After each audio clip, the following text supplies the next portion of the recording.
자, 오늘부터 우리가 이제 사도행전을 읽게 됐습니다. 사도행전 1장.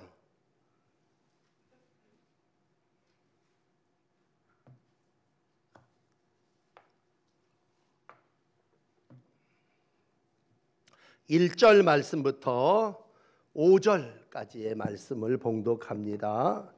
데오빌로여, 내가 먼저 쓴 글에는 무릇 예수께서 행하시며 가르치기를 시작하심부터 그가 택하신 사도들에게 성령으로 명하시고 승천하신 날까지의 일을 기록하였노라. 그가 고난받으신 후에 또한 그들에게 확실한 많은 증거로 친히 살아계심을 나타내사 40일 동안 그들에게 보이시며 하나님 나라의 일을 말씀하시니라. 사도와 함께 모이사 그들에게 분부하여 이르시되 예루살렘을 떠나지 말고 내게서 들은 바 아버지께서 약속하신 것을 기다리라. 요한은 물로 세례를 베풀었으나 너희는 몇 날이 못되어 성령으로 세례를 받으리라 하셨느니라. 아멘. 사도행전 말씀을 이제 읽으면서 사순절 시작하게 됐습니다. 잘 아시는 대로 누가복음과 함께 사도행전은 누가의 기록입니다. 누가가 먼저 쓴이라고 하는 말은 누가복음을 말씀하신 거죠. 그래서 먼저 쓴 누가복음에서는 예수님의 행하시며 가르치심을 기록했습니다. 그 속편인 이제 사도행전은 예수님의 승천 이후로부터 바울이 로마에 전도할 때까지 그런 모든 역사적인 시대의 기록을 남기고 있습니다. 그래서 우리는 사도행전을 읽으면서 이제 처음 교회의 설립과 성장하는 모습을 볼 수 있습니다. 두 주인공을 이야기하자면 베드로와 바울이죠. 처음 유대인들에게 복음을 전하는 베드로의 모습이 기록되어 있고, 뒤편에는 이제 이방인들에게 전도하는 바울의 모습을 누가는 아주 상세하게 기록을 하고 있습니다. 오늘 이제 이러한 사도행전을 시작하며 우리에게 첫 번째 시작하는 말씀은 이렇습니다. 데오빌로요라고 하는 말씀입니다. 이 데오빌로요, 내가 쓴 글에는 이라고 하는 말씀은 여러분 뒤에 누가복음 1장 2절부터 4절까지의 말씀을 먼저 읽어드리면, 이 모든 일의 근원부터 자세히 미루어 살핀 나도 데오빌로 각하에게 차례대로 써보내는 것이 좋은 줄 알았노니 이는 각하가 알고 있는 바를 더 확실하게 하려 함이로다 라고 누가복음을 데오빌로라고 하는 각하라고 하는 이름을 붙인 걸 보니까 로마에 꽤 지위가 있는, 하나님을 알고 있는 그러한 믿음의 사람에게 오늘 누가는 이어서 사도행전을 기록하고 있습니다. 그러니까 우리가 글을 쓰면 누구를 위하여 이 글을 씁니다, 그런 표현을 서두에 붙인다면 누가복음과 사도행전은 데오빌로에게 쓴 글이죠. 특별히 누가복음은 데오빌로 각하에게 헌정하면서 당신이 예수에 대해서 자세하게 알고 내가 알고 있는 예수님을 정확하게 가르치기를 원한다 라고 하는 말씀입니다.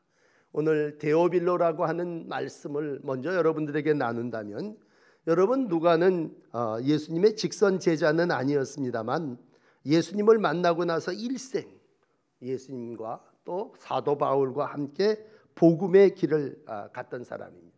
그리고 개인적으로는 그의 직업은 의사였습니다.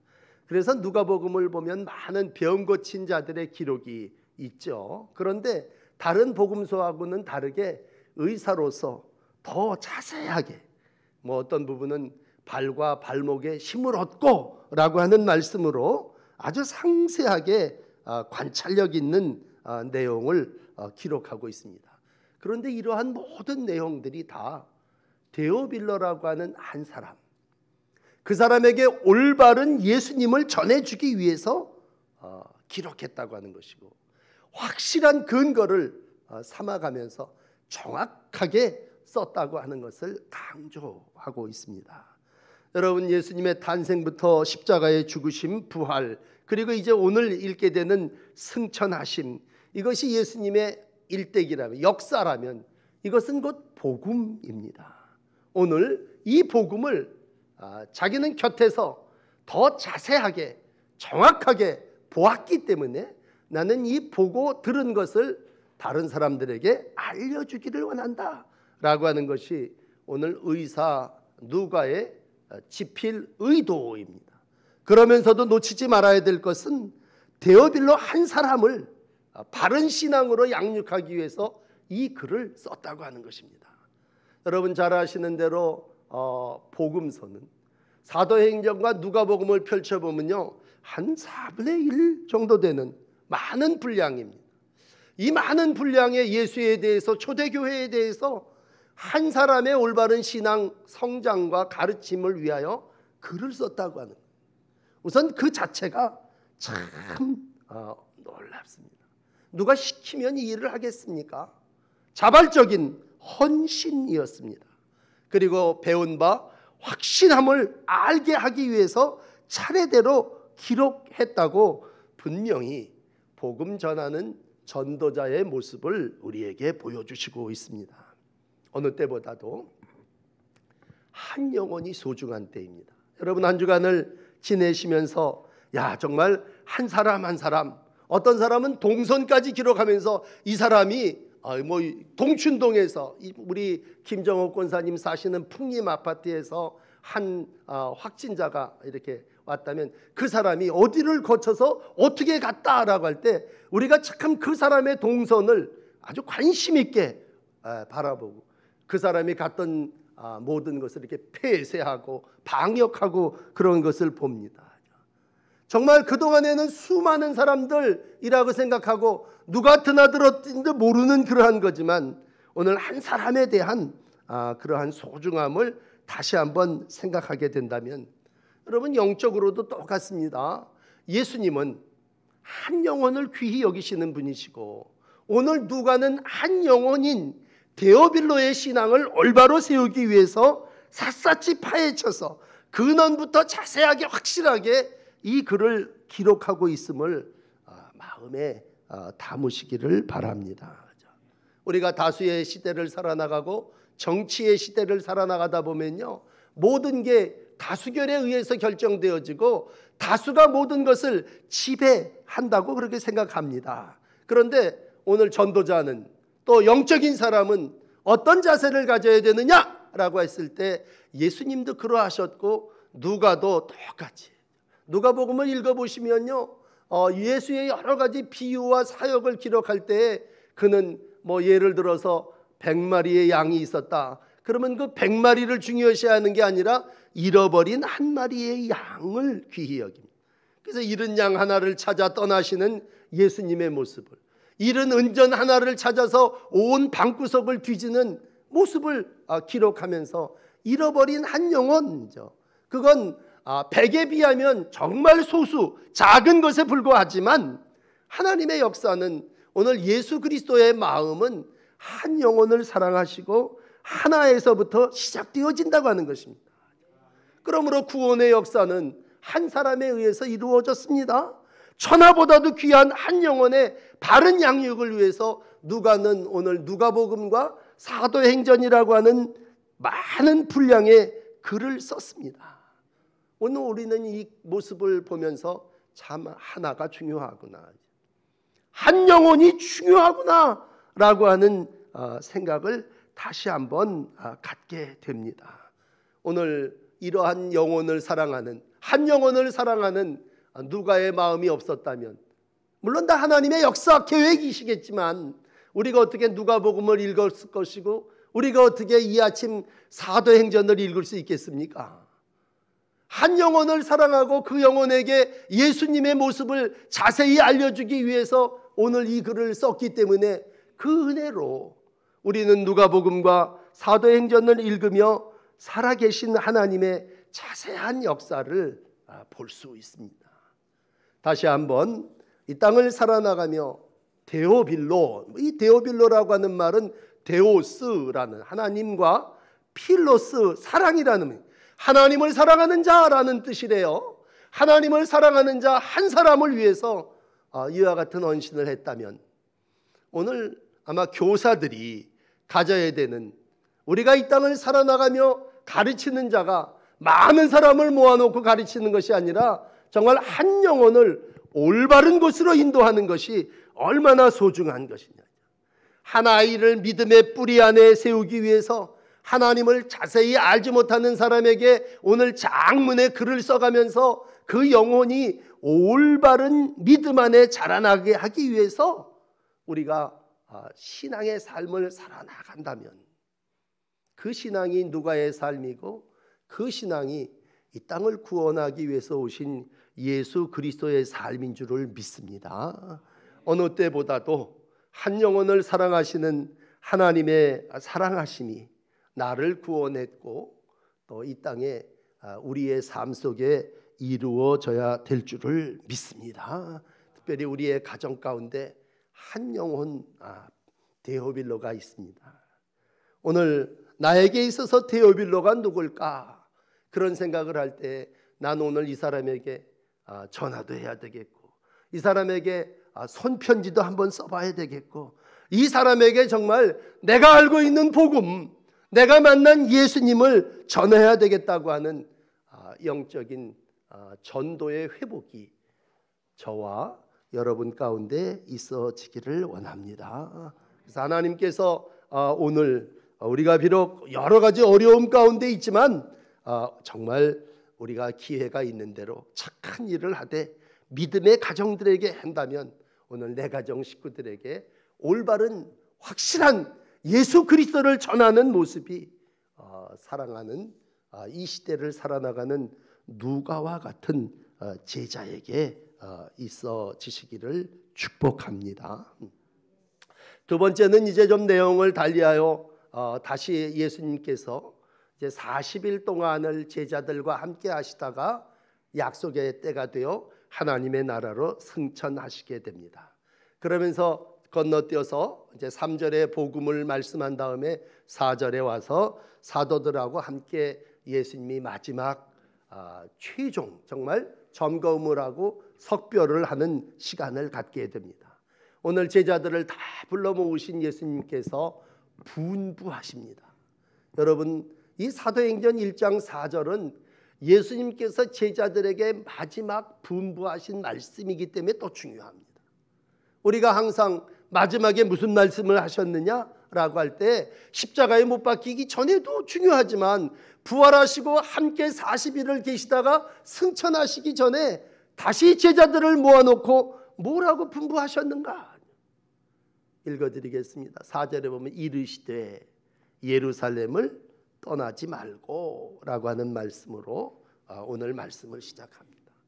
제자들은 그동안 잘 떠났던 사람이거든요. 자리를 지키지 못하고 나는 그물질하러 가야 되겠다, 나는 생업의 현장으로 갈릴리로 가야 되겠다, 어부는 어부대로 농부는 농부대로 제각기 자기의 길을 가서 옛생활로 돌아가려고 하는, 좋은 말로 하면 귀소 본능이 제자들에게 있고 인간들에게 있습니다.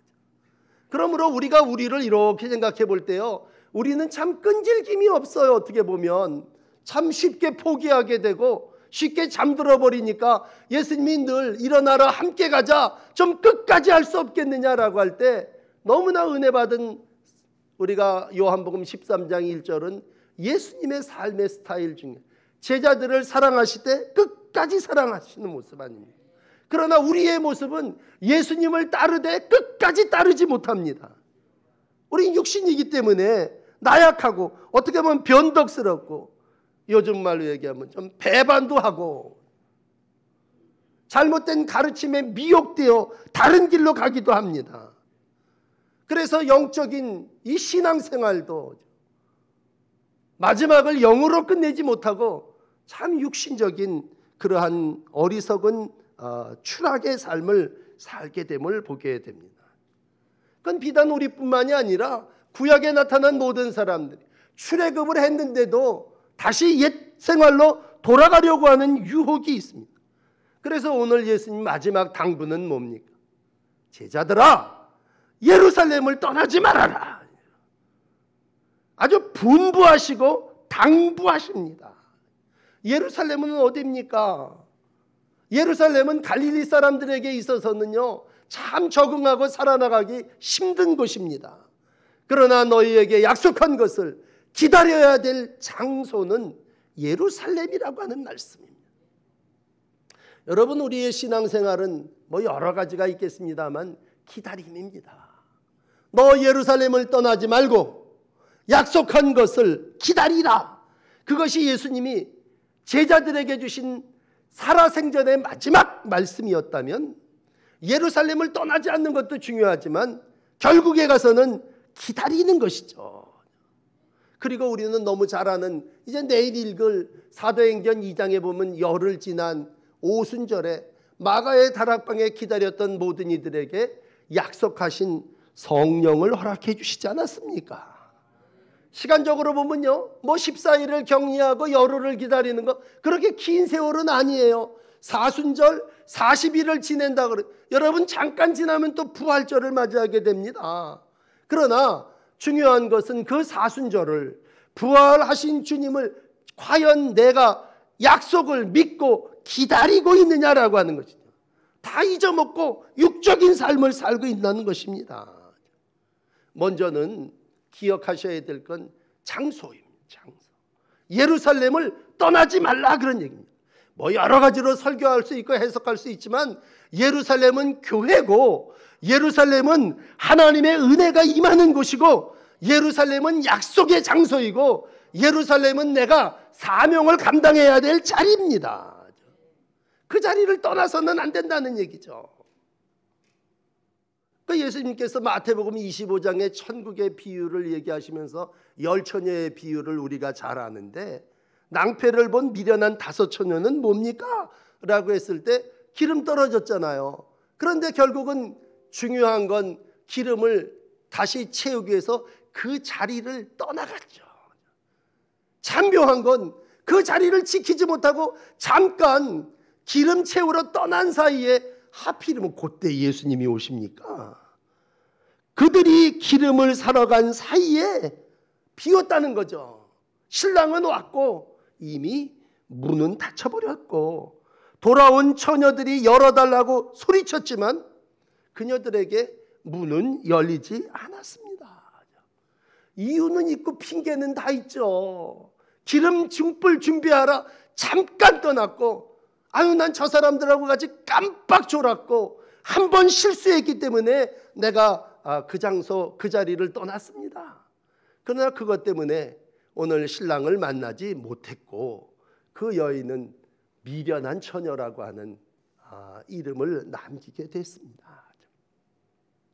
누가복음 24장 49절은 이렇게 말씀합니다. 볼지어다 내가 내 아버지께서 약속하신 것을 너희에게 보내리니 위로부터 능력이 입혀질 때까지 이 성에 머물라 하시니라.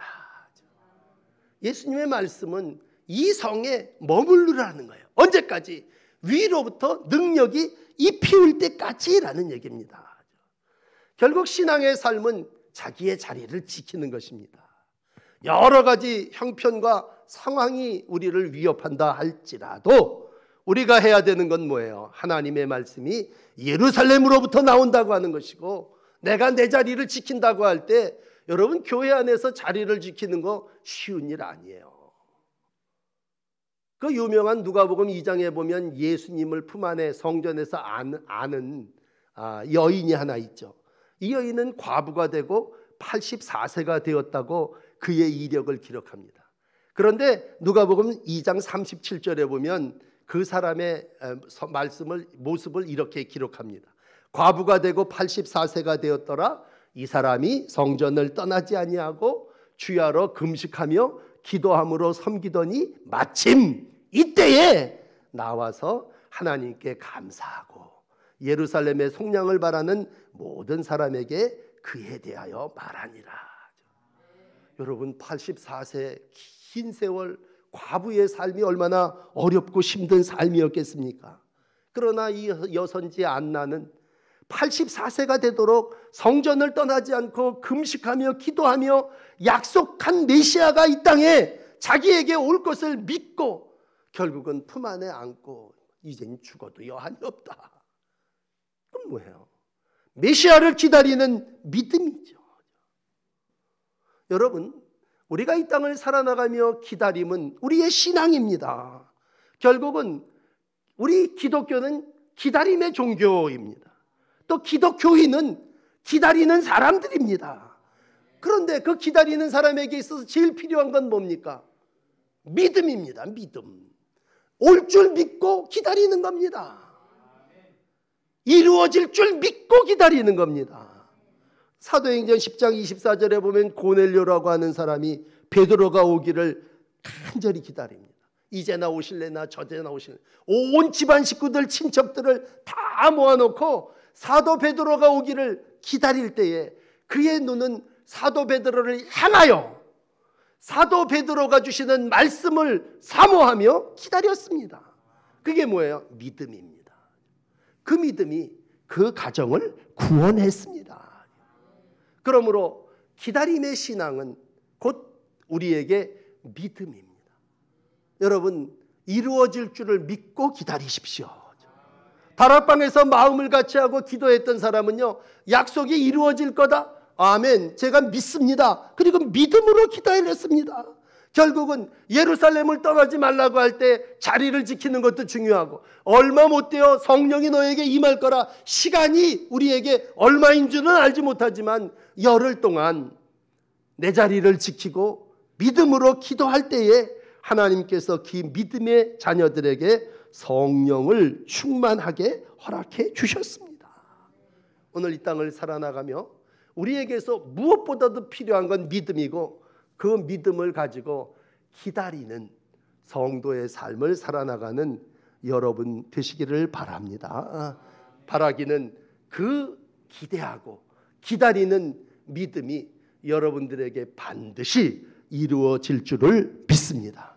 어떤 고난이 있다 할지라도, 어떤 두려움이 나를 위협한다 할지라도 오늘 제자들이 예루살렘으로 돌아와 마음을 같이 하며 힘써 기도하며 기다렸을 때에 하나님께서 부어주신 성령의 놀라운 역사가 여러분들에게도 임하게 될 줄을 믿습니다. 오늘 마지막 세 번째 5절의 말씀에 보면 성령으로 세례를 받으리라 그렇게 약속하셨습니다. 그동안에 예수님은요, 성령에 대해서 가르쳐 주셨습니다. 요한 사도도 십자가에 죽으심 이전에 예수님이 성령에 대해서 요한복음 14장에도 가르쳐 주셨고요, 모든 사람들 속에 성령이 이러한 것이다, 진리의 영이다, 성령은 보혜사다, 그렇게 다 가르쳐 주셔서 알고는 있었습니다. 그런데 오늘 마지막으로 떠나시면서 예수님께서 성령을 알려주고 떠나신 게 아니라 이제는 알고 있는 그 성령을 너희가 받으리라 이렇게 말씀하셨습니다. 여러분, 아는 거하고 받는 거는 엄청난 차이입니다. 알고 있는 사람은 머리로 알고 있는 사람이고 받는 사람은 가슴으로 받는 것입니다. 그러므로 성령은요, 우리의 가슴에 임할 때 뜨거운 영으로 내 것이 되는 것입니다. 그러나 많은 사람들에게 그동안 예수님은 복음서를 통해서 성령을 알려주셨고 가르쳐 주셨습니다. 그런데 오늘 승천을 앞두신 예수님께서는 제자들에게 성령을 받으리라. 오늘 5절까지 읽었습니다만 8절은 더 유명한 구절 아닙니까? 성령의 권능을 받으라. 성령이 곧 듀나미스, 다이너마이트와 같은 능력인데 그걸 네가 받으라 이렇게 말씀하고 있습니다. 결국 감람산에서 있던 제자들은 예루살렘으로 돌아왔고, 예루살렘으로 돌아온 제자들은 120명이 함께 모여 오로지 기도에 힘쓸 때에 열흘이 지난 오순절 마가의 다락방에 하나님의 성령이 임한 줄 믿습니다. 물론 이때까지만 해도요, 제자들의 삶은 오늘 6절에 이렇게 기록합니다. 제자들하고 예수님하고 다 모였지 않습니까? 예수님이 이렇게 말씀하시니까 제자들은 딴 질문을 해요. 6절을 잠깐만, 5절까지만 오늘 본문인데 6절을 잠깐만 소개하면 주께서 이스라엘을 회복하심이 이때입니까? 이 부활하신 주님 승천하시기 전에 제자들과 함께 있을 때 제자들이 얼마나 업됐겠어요. 이제는 평안하냐라는 정도가 아니라 모든 두려움을 극복해서 이제는 예수님이 다시 우리에게 왔으니 이 모든 일들이 정치적으로 해결될 거라고 하는 생각을 합니다. 이스라엘을 독립시키고 이스라엘을 해방시키고 이스라엘의 왕 되실 때가 이때입니까? 이 물어보는 거죠. 부활하신 예수님이 이제는 왕이 되시고 정치 지도자가 돼서 모든 걸 다 해결해 주실 거 아닙니까? 그러나 여러분 7절에 예수님의 답은 뭡니까? 그 시기와 때는 아버지께서 아는 것이고 이제 내가 너희에게 정치적으로 왕이 되고 독립을 하고 해방을 시키고 그러는 육적인 게 아니라 이제 내가 너희에게 마지막으로 얘기하는 건 오직 성령이 너희에게 임하시면 너희가 권능을 받고 증인이 될 것이다. 그러므로 여러분 신앙, 예수님, 우리가 믿는 믿음, 이건 정치적인 게 아니에요. 우리가 힘을 합쳐서 무슨 세상을 한번 바꾸어 봅시다가 아니고 오늘도 주님이 승천하시면서 제자들에게 마지막 약속하신 것은 정치적인 개혁과 변혁이 아니라 성령 충만함입니다. 성령 충만함. 어느 때보다도 하나님은 예수 그리스도를 통해서 우리 가운데 성령의 사람으로 살기를 원하십니다. 저는 한 주간 사람들도 별로 만나지도 않고 TV를 이렇게 보면서 제 마음속에 느껴지는 건 뭐예요? 참 많은 사람들이 불안과 염려와 세상 속에 빠져들고 정말 참 육적인 바보 같은 삶을 살겠구나. 저만 그렇게 생각했습니까? 여러분, 난 여러분의 영을 책임진 목사로서 묻고 싶어요. 한 주간 영적인 생각과 성령의 도우심을 얼마나 기도하셨습니까? 그냥 땅에 이루어지는 일, 정치적인 얘기, 또 무슨 바이러스와 싸우고 누가 어떻게 됐더라는 그러한 얘기, 하다못해 마스크 하나 그 사는 것을 인해서 뭐 30분 몇 시간을 줄을 섰더라 그러니 여러분 그거 다 우리 육적인 일 아닙니까? 오늘 다시 한번 예수님께서 승천하시기 바로 전에 사랑하는 제자들에게 무슨 말씀을 하셨습니까? 라고 했을 때 그건 성령으로 세례를 받으라 라고 하는 말씀입니다. 여러분 땅의 것이 다 잘못되고 나쁜 것이라는 말씀은 절대로 아니에요. 오늘 누가는 사도행전을 통해서 제자들에게 성령을 받으라, 성령의 권능을 받으라 라고 하는 예수님의 말씀을 분명하게 기록했습니다. 여러분 우리는 그동안 성령을 배움으로 알았습니다. 성령은 능력의 영이래. 성령은 불같이, 성령은 바람같이, 뭐 성령은 이러면 우리는 성령이 그런 것이래. 그러나 그 성령이 내 것이냐, 내 삶에 충만해서 내 삶을 지배하고 내 삶을 인도하느냐라고 하는 것입니다. 바라기는 한 주간 또 우리가 어둠과 혼란과 불안의 삶을 살아나가게 될 것입니다. 여러분 성령의 사람이 되시기를 바랍니다. 성령 안에 모든 일이 있고 우리의 삶이 단순히 기다림으로 내 목표한 모든 것을 이루는 그러한 땅의 삶이 아니라 오늘도 구하는 자에게 성령을 주시지 않겠느냐.